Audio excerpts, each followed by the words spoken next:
it's Selena with CMC Fine Art, and welcome to my cozy little corner of the internet, and quite literally, my tiny little corner of my apartment.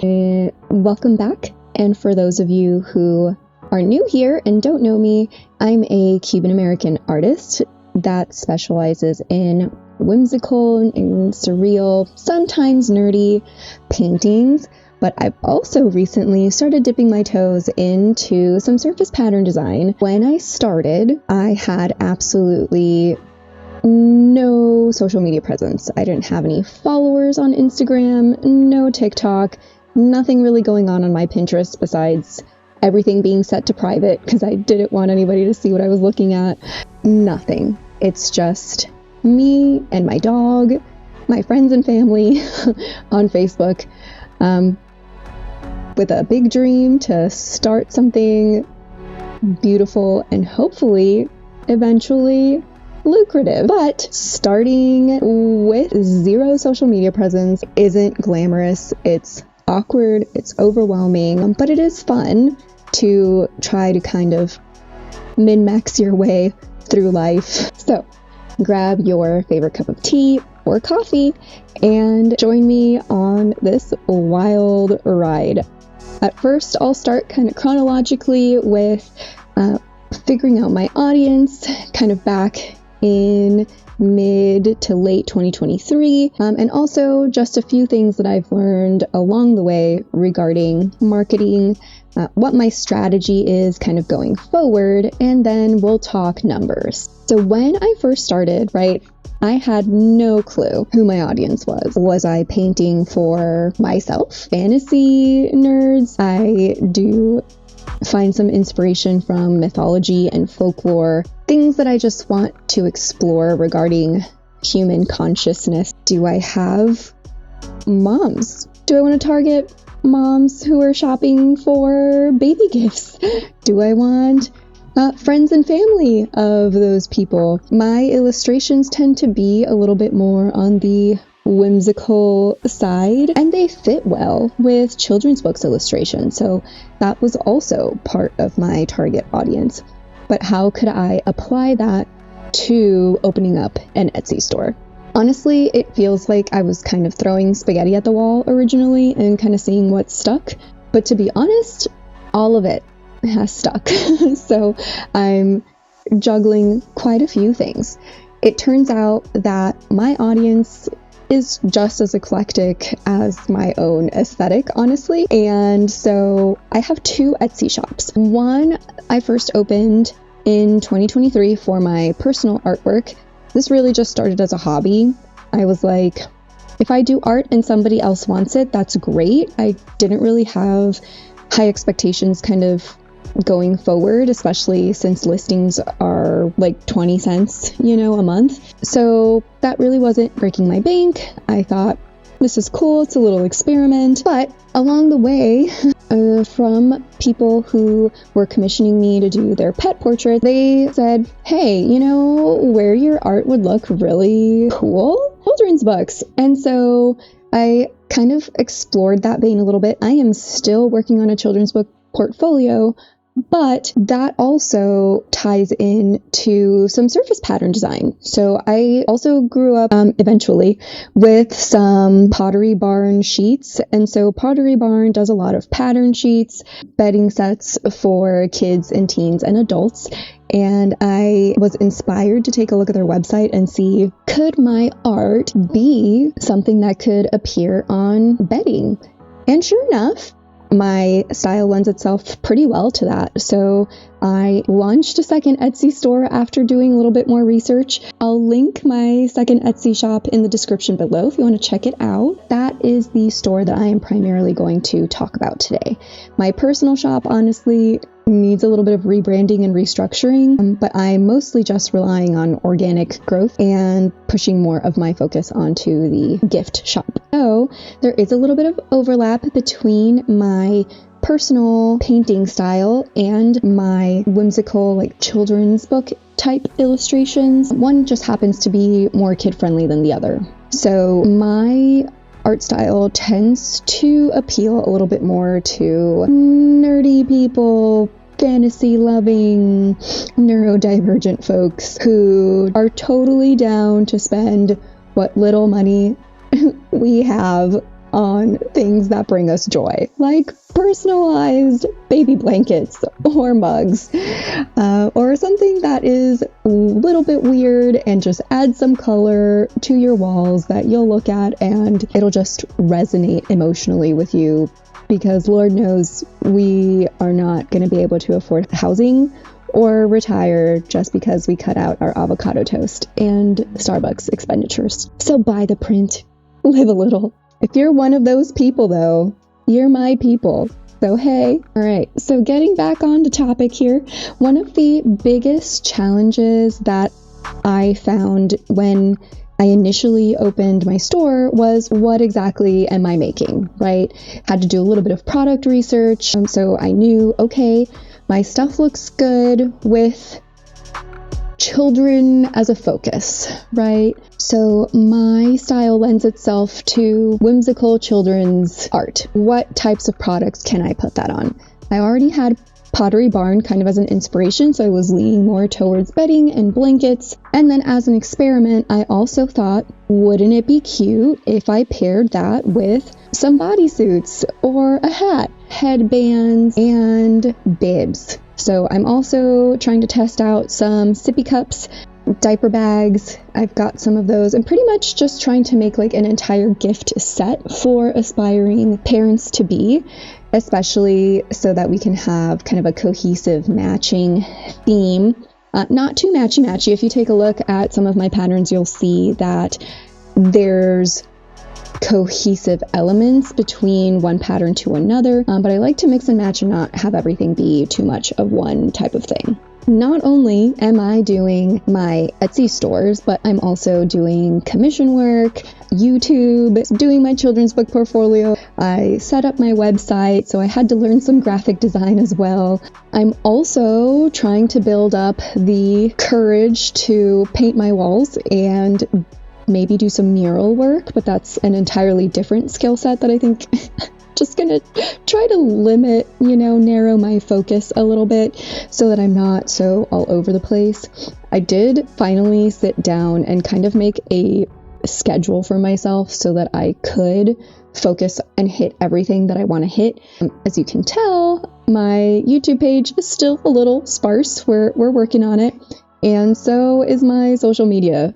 I right now have just been operating with the intent of, let me do what I have the energy for, since I have a full-time job and then I come home at like 7:30, 8 o'clock at night, and all I really want to do is just go to sleep. So I kind of have to work with whatever energy source that I have. So I'm always exhausted. So now that I have more of a rigid routine on my days off, I can try to squeeze in a little bit of everything instead of just being like, oh, well, today I'm a little tired and I don't really want to paint, so I guess I'll just work on my Etsy stuff.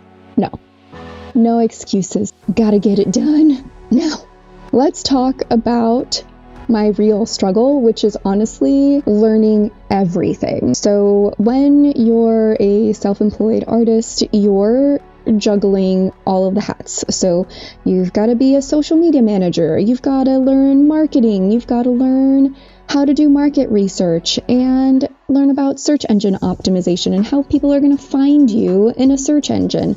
How do I build a website? How do I make it so that it's not overwhelming or look like it's, the 90s and super boring and blocky? I also have to work on building an email list, which is next on my priority list as well, but that also takes time and planning of content creation. I've just got to do one thing at a time. So, baby steps, y'all. It's like drinking from a fire hose right now. But we're gonna get through it one step at a time, okay?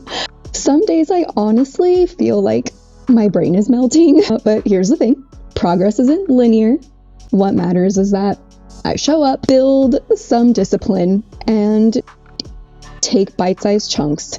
I've got a plan, and I can do things little by little. The hardest thing is honestly just not getting so overwhelmed by all of the things that I'm doing, and having a schedule is really helping me. So right now I have 2 to 3 days during the week where I'm not working. I used to be working, 6 days a week at my vet job, but I'm trying to prioritize doing both things that I want to do. So it is okay to learn as I go, and I have to give myself a little bit more grace here, but we'll get there. Can we also just acknowledge how terrifying it is to be seen, period, especially on the internet? Okay, I'm a pretty private person, considering the fact that I had no social media presence besides Facebook for my friends and family. YouTube is kind of forcing me to really be okay with being myself, being witnessed. For people like myself that have, trust issues and have a hard time being vulnerable because the world is a terrible place sometimes, this is scary. So thanks for sticking around. I have some growing pains, but I am going to try and just let people in little by little.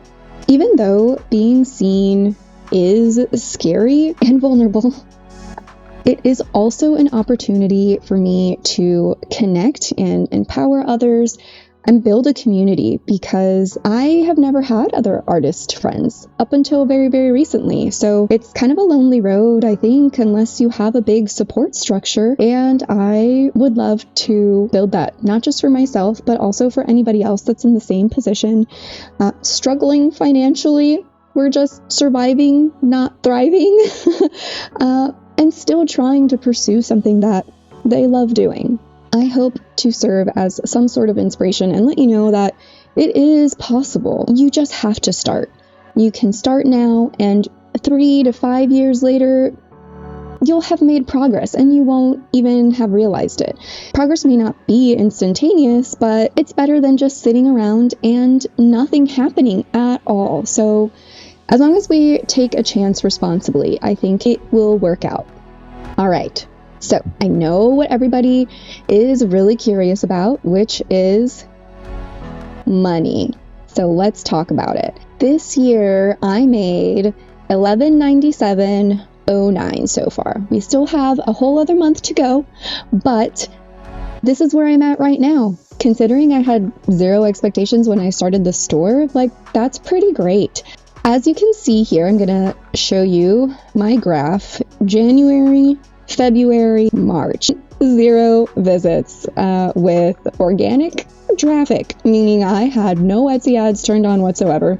I ended up watching a few YouTube videos from people who have Etsy stores, some Etsy gurus out there on YouTube.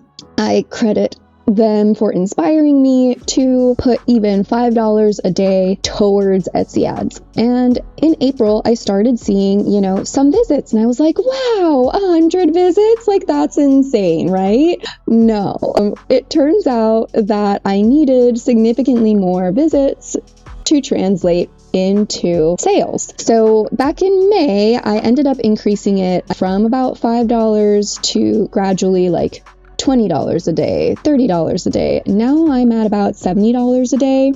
So in May, since I changed my ad spend, there's always a little bit of a dip, I think, as the algorithm tends to reprioritize where you fall. So I wasn't super surprised about that. It might also have been a super busy time of the year because it's summer vacation. Kids are, about to be off from school. So maybe not as much of a big spending month. So June and July is really when I started seeing a big spike in visits. And that's when I was doing about $30 a day.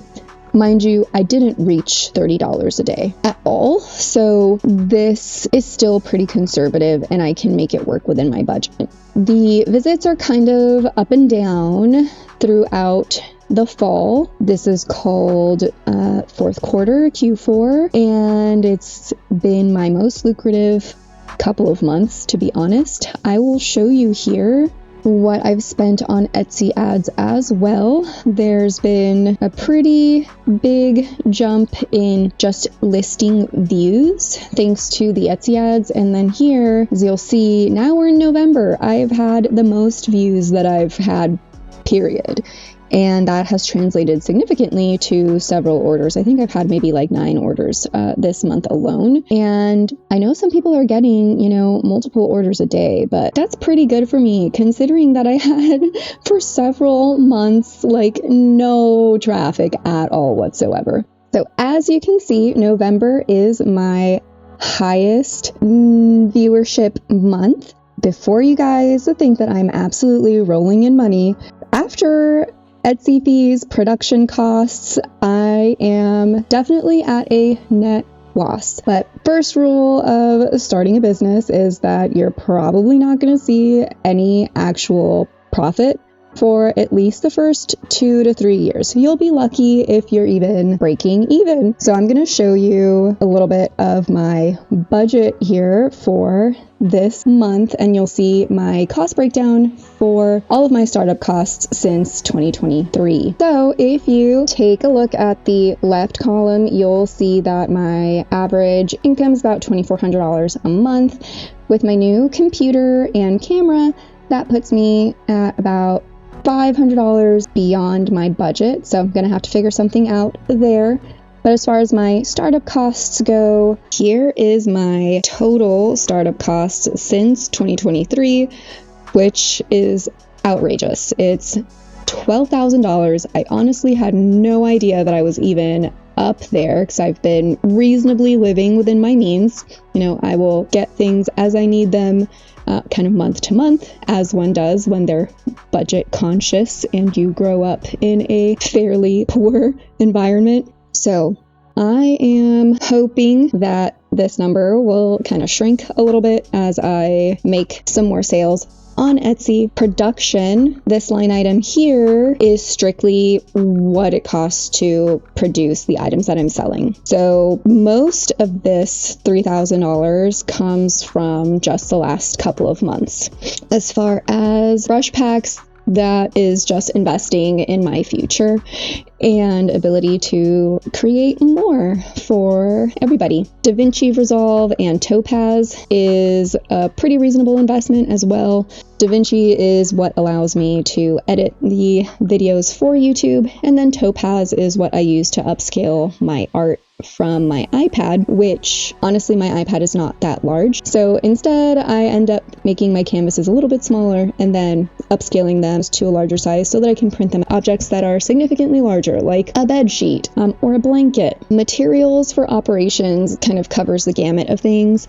That number primarily comes from my computer and my camera, but also my canvases, my paint, my microphone, my lighting setup, and I'm not even done yet. Cordial subscription is a pretty significant chunk. I hope to do a little bit more work with that here in the next year or so. I'm trying to dip into digital downloads so that when I have to do more custom work for the Etsy store, I can have this kind of as a more passive income that I don't really have to put too much effort into after it's created. Cordial is kind of like Canva. However, you can set limits to how many times people can download your items, and there's also an expiration date so that people can't really take advantage and just re-download and download and download and then take your stuff and sell them as their own.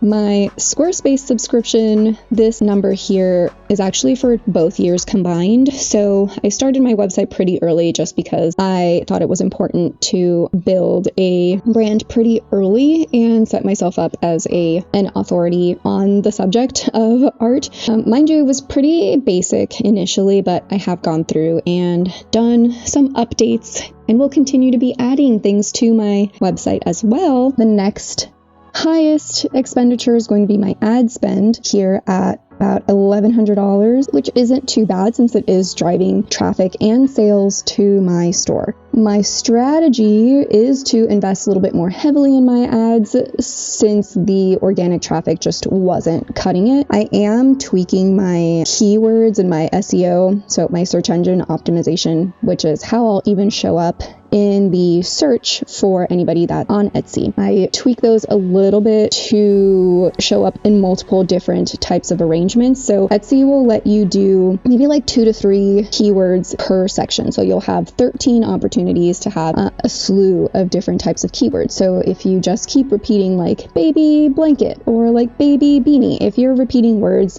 you're basically shooting yourself in the foot because you're losing out on different arrangements of search terms. So you're reducing the amount of times that you'll actually be able to pop up for someone. And popping up, getting views is clearly the key to making some sales. So this month I made about 9 orders, which is significantly more than I had when I was just relying on organic traffic. And as far as strategy goes, I think my pricing strategy is pretty reasonable. I'm trying to be somewhere in the middle between people who are buying products at wholesale cost and people who are significantly outpricing me, because I imagine they're trying to target a more high-end clientele, and that will significantly raise their profit margin, but it will take a little bit longer to build that trust and credibility with people, especially as a new shop. Like, how many people are going to go ahead and buy from a store that has no sales, no reviews? That's a little risky, especially in this day and age where everybody hops on the computer, does their research before making any big decisions. In addition to my pricing strategy, I also spent a little bit of time doing some research on what types of listing photos were trending, what products were doing really well. And the way that I was able to figure that out was through this Etsy app. It's a Chrome extension. It's called Everbee. And here on the homepage, you can see it is on the left-hand side. So anytime you go to, let's say, somebody's Etsy store, you can do some product analytics. It'll show you the total sales, the reviews, how old the listing is, what the average reviews are, how many views are there, and you can also see the keywords that people use as well. But since I'm just using the free version, I don't have access to those features, which honestly, not a huge deal, because I can kind of get in the right ballpark by looking at and filtering through number of reviews and favorites. So not always necessarily does that translate to sales, but close enough. So you can see what types of products are kind of trending here. Little growth chart. You can see really what designs are kind of taking off, and that can help inform my decisions a little bit more.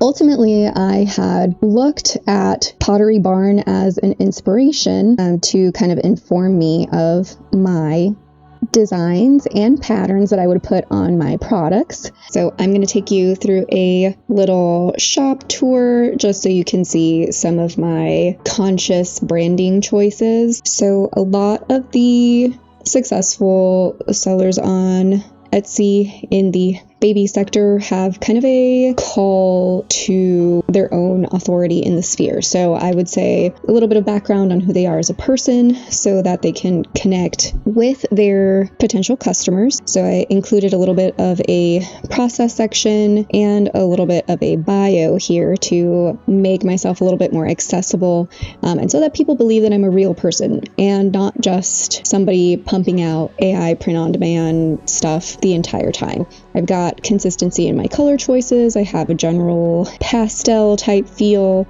My fonts are fairly consistent in between all of my listings. So I pretty much just change the types of patterns that you see just to have a sense of consistency. Part of my strategy also includes tweaking different types of listings to see what kind of listings will take off. Is it the kind that has some items that are bundled together? I think that generally appeals to people so they don't have to go hunting through your shop to find other items. At least the things that are related are all right there. Easy to see. I think you lose people's attention the more they have to go clicking around and finding things. So here are my bedding bundles. Got a 2, 3, 4, 5-piece set. And I also include what those items are and a little personalization box so that people can let me know what type of name they want. Do they even want a name? Do I tweak my patterns? Do I tweak the color schemes? All of that is totally doable. I also have a little bit of a sale going on since it was recently Black Friday. I think that helps to account for almost double my sales this month compared to my previous months. Once I get a little bit closer to 100 to 200 sales, I should be able to be a little bit less aggressive with the percentage off that I have throughout my store.